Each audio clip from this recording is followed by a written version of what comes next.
From the studios of NBC 12 and ABC 25, this is First Coast News at 11. Tonight on First Coast News at 11, a man dies in a tractor accident. What we're learning about the tragic incident. And drought conditions continue to spread across northern Florida. The number of active wildfires the Florida Forestry Service is now monitoring here. Plus, these cars are classics, and a lot of people living here at the atrium are classics. So it's fun to see them get together. It reminds us that old things aren't necessarily bad and can still be a lot of fun. taking a trip down memory lane, how classic cars are bringing families together for Father's Day. But first, we begin with breaking news into the information center. The Jacksonville Sheriff's Office is investigating a body found on the east side. Let's take a live look at the scene right now. According to a witness, the body of a man was found near an abandoned building on the 1000 block of Franklin Street. The woman told police she was walking her dog around 7:45 this evening when she spotted the body. Right now, they do suspect foul play. We will continue to monitor for any new developments in this case and bring you the very latest. A tragic accident in Jacksonville today. A father died just one day before Father's Day, and the accident happened on Normandy Boulevard on the west side. First Coast News' Shelby Danielson joins us from the Information Center with the details. Well, very sad news tonight for one family. According to the Jacksonville Sheriff's Office, 51-year-old Edward Marioletti died after he was thrown out of a backhoe while working outside on his property. JSO says his body caught the controls and the bucket came forward and pinned him between the tractor and the bucket arm. Officers were called out to the County Road 217 where it happened about 1 o'clock today. Marioletti was still alive at that point, but he was already being taken by the Jacksonville Fire and Rescue to one of their stations, where he was then going to be flown out to UF Health. But sadly, he passed away before getting on that flight. One man who lives nearby says he believes Marioletti was working for quite some time to build houses out there. He would often stop by just to chat. Don't know, they didn't say whether he got on the tracks or got knocked on the track. Of course, the backhoe wouldn't have been moving no way. It shouldn't have been anyway, I'll put it that way. But they are dangerous, I do know that. According to National Ag Safety data, fatal accidents from backhoes actually do happen quite often. They say the bigger or the taller the machine is, the more likely it is to result in overturns, falls, or runovers. Now, we are waiting for more details to be released in this case, and we'll update you as soon as we know more. Jessica. Thank you so much. Right now, the Florida Forest Service is monitoring dozens of wildfires across the state. Here's a map of the active wildfires. There are more than 30 fires in northeast Florida. All of those little orange yellow specks, that indicates a wildfire. At last check this evening, like we said, more than 30 in our area.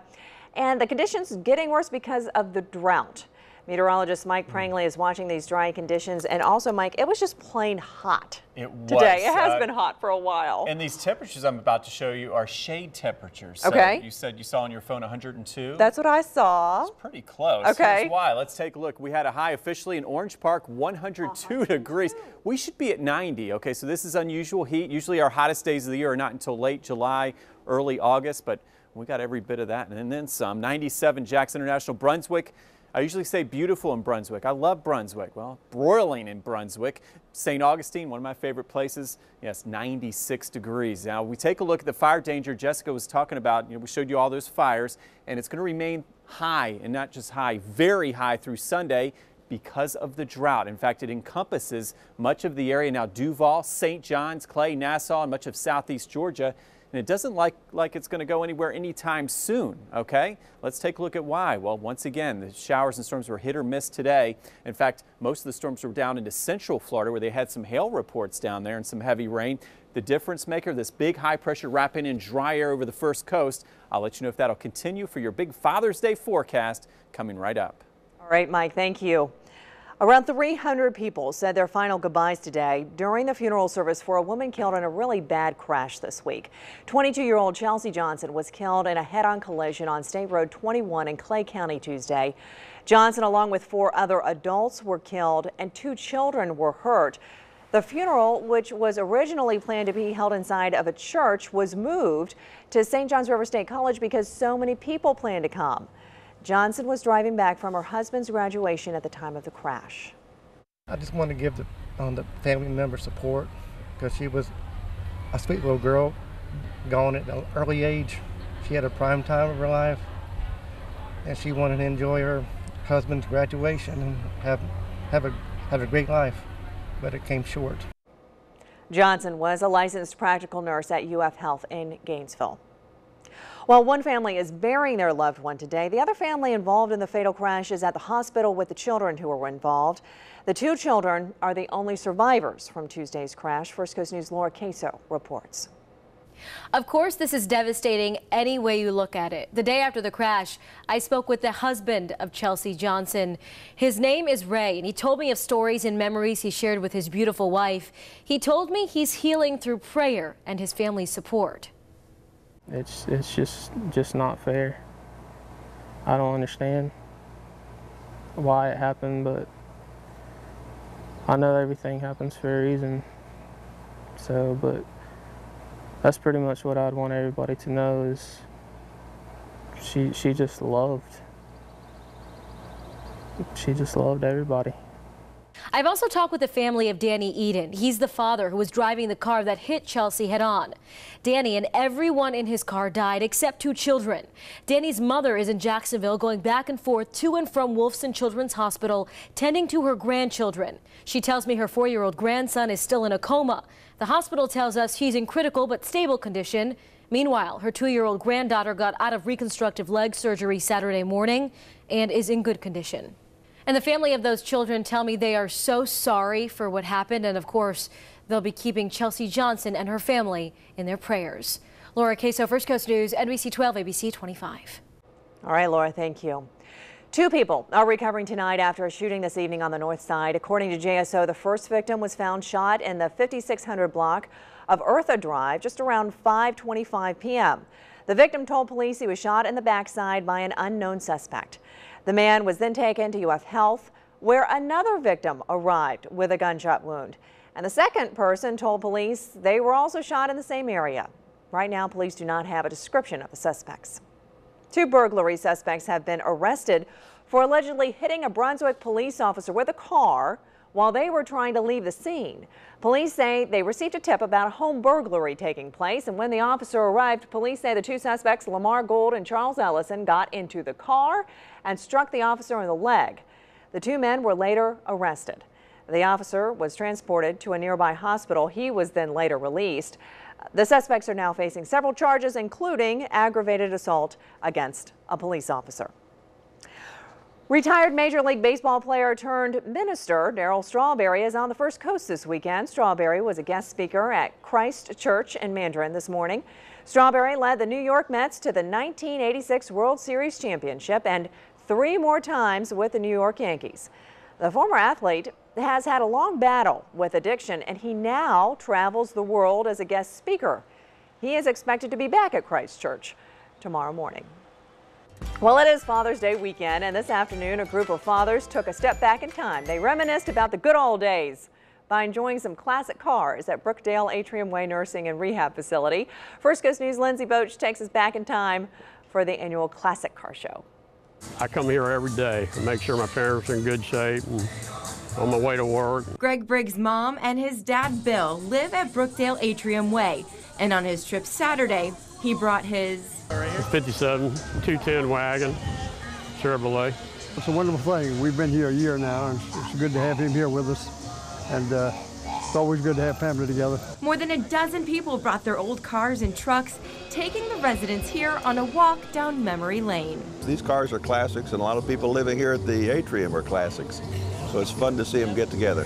It reminds us that old things aren't necessarily bad and can still be a lot of fun. Desiree Dinkle organizes this event every year. It's their way of looking back into their world and into the wonderful memories that they had when they were, teenagers or 20s or 30s or whatever it was. Especially this Father's Day weekend.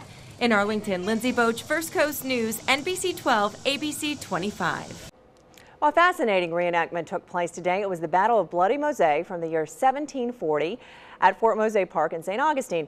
It brought to life the battle between the Spanish and freed blacks to live in freedom and British who had invaded Florida. An encampment is also there to show people what life was like in the 1700s. So if you are looking for something interesting and free to do on Father's Day, the battle will take place again at Fort Mose at 11 o'clock in the morning, Sunday. It really is something to see. There is somebody who's kind of guiding you as you go and see what's taking place. Very interesting. Well, St. Augustine is celebrating its 450th birthday this year and has big plans for September, but some people are probably still wondering what is really going to happen during the street party and all that festival that will last for several days. Well, the city of St. Augustine has set up 3 question and answer sessions to address your questions about the event. The first one is this Tuesday, June 23rd at the Casa Monica Hotel starting at 5:30. The second Q&A is set for Tuesday, July 7th at the Visitor Information Center starting at 6 p.m. And then the other one will be at the Black Fly Restaurant on Anastasia Boulevard on Tuesday, July 14th at 5:30 p.m. Still to come, marching for justice. Mourners hit the streets of Charleston tonight to honor the victims killed in this week's massacre. The website the FBI is now investigating linked to the accused killer.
Hundreds gathered to march this evening to the historical Emmanuel AME Church in Charleston. The march comes just 3 days after 9 people were gunned down during a Bible study and prayer service. Today, the FBI is investigating a website that may provide more information about the alleged killer. Dan Shinneman has the latest. Quietly, they marched. I was tired of feeling helpless, and I wanted to preach with my feet. And mourned. Hundreds gathering to make their way to Emmanuel AME Church to honor those lost, including Reverend and State Senator Clemente Pinckney, who will lie in state next week. We should forgive him because Clemente believed in a second chance. Forgiveness for accused gunman Dylan Roof. The FBI is investigating a website registered in his name and with his mother's home address. It contains dozens of pictures of Roof holding a gun, burning an American flag, standing in front of a Confederate history library, and a manifesto-type posting, including the statement which says, quote, "Someone has to have the bravery to take it to the real world, and I guess that has to be me." The writing, a long, rambling, hate-filled letter in which the writer lashes out at African Americans, Hispanics, Asians, and those of the Jewish faith. But it's faith of all kinds that so many in this grieving community are relying on. Let's hold each other's hand. Let's cry on each other's shoulders. And let's be here for each other this morning and in the days to come. Faith and perseverance, as the church, which has lost so much, is once again opening its doors Sunday morning. Dan Schenneman, NBC News. Well, shifting gears now, it was a hot day on the First Coast, and there is nothing like a cold glass of lemonade when it is hot outside. I had some of the best tasting lemonade today, made by a man named Willis. There he is. He had the food tent at the Fort Mose reenactment in St. Augustine today, and he was cooling many people down with his special lemonade recipe. I found out that he has also been a vendor at several Super Bowls, so he knows what he is doing. Thank you so much, Willis, for that fantastic lemonade. He's a very sweet man. And Mike, I was thinking about it just a few minutes ago, and I cried out, "Oh, I can still taste that lemonade." Yeah, it tastes so much better especially when it's so hot outside. It does taste better, but his is going to taste good anyway. Right. Oh, even better. And we have even more good lemonade weather on the way because check it out, Dave in Orange Park. He sent this in, and this is a thermometer. If you look closely, that says 120 degrees. The question is, did it really get that hot? And I told Jessica, yes, that thermometer is correct because it was in the sunshine. So check out the actual stats for Orange Park today. We're 102 in the shade. That's the official high temperature. 107 heat index and 120 in the sunshine. So that's when we show you the numbers and the forecast highs. Remember, they're in the shade, not in the sun. Another reason to slow it down. And tomorrow, I'm going to find my cool spot with my fam. Father's Day. Happy Father's Day to all the dads out there. It's like Father's Day every day for me. I'm so blessed with Julie. Just amazing. Abby, Lauren, Megan, where do I even begin? Just I feel like the luckiest dad in the world. So thank you, girls. And for Father's Day, it looks like a great day shaping up. Notice we're talking about high temperatures, mid to upper 90s, not talking about any washouts or widespread rain, although we could use it, of course. Record high of 99 in 1990. We're also going to challenge that in this forecast. And here's why. We get this big ridge of high pressure. So all the dads that want to go out, read a book by the pool, find the cool spot, it's going to be tough to see any cooling showers or storms out there. Yes, very spotty at best. Any rain that does pop up will last about 45 minutes and then it'll probably shut off. So looking good for all the grill outs for dad. And yes, one or two of the storms could be on the frisky side like we've seen the last couple of days. But the big story also, not just Father's Day, the summer solstice. That's right. Happy summer. It's hard to believe it's not summer yet with all this hot weather. But yes, tomorrow at 12:38 p.m. we can celebrate together the official beginning as the direct rays of the sun hit the Tropic of Cancer. So it's all about the tilt of the earth and the direct rays, and that sun and those direct rays mean business. The first week of summer looks scorching hot, just hit or miss storms. Maybe a breakdown in that heat wave, Jessica, but not until later in the week and especially the following week. So we've got a long way to go. Yeah, all that looks really hot still. Okay, thank you, Mike. Well, an unlikely name at the top of the leaderboard going into the final round of the U.S. Open. Plus, the Gators need one win to advance to the College World Series final. Were they able to outlast a seesaw battle against Virginia? That's next in sports.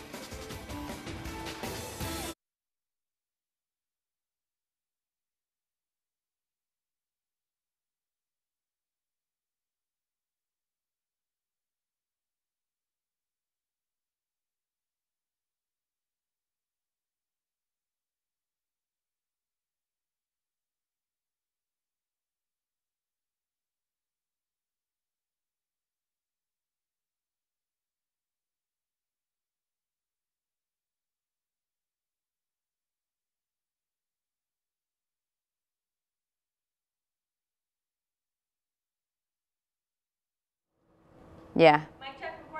10-9. Oh. Hey there, folks. Florida captured its 6th do-or-die game of the postseason on Friday against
Hey there, folks. Florida captured its 6th do-or-die game of the postseason on Friday against Virginia. Well, tonight the Gators were in the same scenario against the Cavaliers, only this time the winner would advance to the College World Series final, and it was a seesaw battle right off the bat. Let's get to the top of the second. Gators down 1-0 when Peter Alonso hits one deep to center, and it's gone for a 2-run blast. Florida up 2-1. Then in the top of the 5th, Harrison Bader takes one out of the park for a solo shot to left. That's 3-2 Florida. Things are looking pretty good for the Gators, but the Cavs were not going down without a fight. In the 5th, Kenny Towns gets a clutch hit to left, and that would score Daniel Pinero. And then here comes Matt Theis galloping to home plate. Would there be a play at the plate? I don't think so. The Hoos go up 4-2 and would go on to win 5-4 and advance to the College World Series final for a rematch against Vanderbilt that begins on Monday. Florida ends its season at 52-18 and just one win short of a national title berth. An unexpected name emerged at the top of the leaderboard today as round 3 of the U.S. Open is in the books. After collapsing on his final hole on Friday, Jason Day finished the 3rd round tied for the lead at 4 under. Day joins Dustin Johnson, Brandon Grace, Jordan Spieth in a 4-way tie for the lead. Several area football coaches are doing their part to make the game safer for your children. These coaches spend most of the day of their Saturday taking part in the Heads Up Football Player Safety Clinic today at Bartram Trail High School. Led by USA Football, the clinic aims to educate coaches on proper tackling and blocking mechanics. Plus, they were schooled on concussion recognition and response. I'm really proud to be associated with USA Football is that USA Football is doing something about it.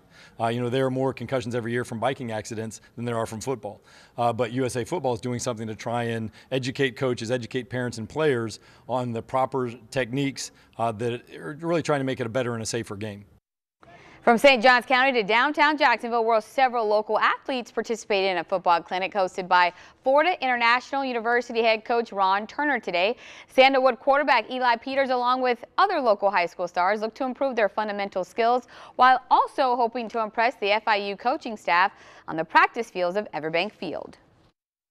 We got some teammates out here and stuff, so we're getting better as a group, you know, and just some off-season fun. Some of them are here to be evaluated for potential scholarships and all that, but all of them are here to get better. So hopefully they can achieve that, which I think they can, and then also hopefully we can get some more Jacksonville players down.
Okay, let's look at that really hot Father's Day forecast. It is. That's fact. Hopefully all the dads out there like hot weather. That's what we get. The heat wave, wildfire, drought goes on, and take a look. That's 98 is close to that record high of 99.